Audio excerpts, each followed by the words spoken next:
మన వైజాగ్ సిటీకి ఎంత పొటెన్షియల్ ఉందని నేను అస్సలు అనుకోలేదు. మ్యాటర్ ఏంటి అంటే మన వైజాగ్ సిటీ నెక్స్ట్ సింగపూర్ లాగా టెక్ హబ్‌గా డెవలప్ అవ్వడానికి సెట్ అవుతుంది. వైజాగ్‌ని నార్మల్ పోర్ట్ సిటీలా చూసే రోజులు పోయాయి. ఇప్పుడు గవర్నమెంట్ విజన్ ఏంటి అంటే వైజాగ్‌ని ఏషియాస్ నెక్స్ట్ బిగ్ టెక్ హబ్‌గా మార్చడం.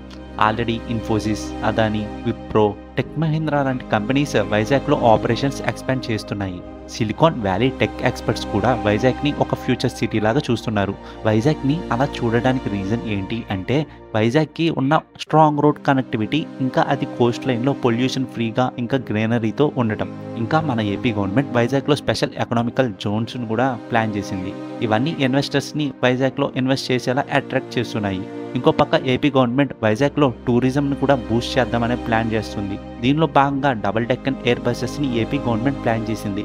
ఇంకా submarine museum, Kailasagiri, Araku valley, Lambasingi already వైజాగ్‌లో నియర్‌లో ఉన్న ఫేమస్ ప్లేసెస్. కానీ ఇప్పుడు గవర్నమెంట్ ప్లాన్ ఏంటి అంటే international cruise terminal and world class convention సెంటర్స్‌ని కూడా వైజాగ్‌లో ప్లాన్ చేసి వైజాగ్‌ని వరల్డ్ క్లాస్ డెస్టినేషన్‌లా చేంజ్ చేద్దామని ప్లానింగ్‌లో ఉంది.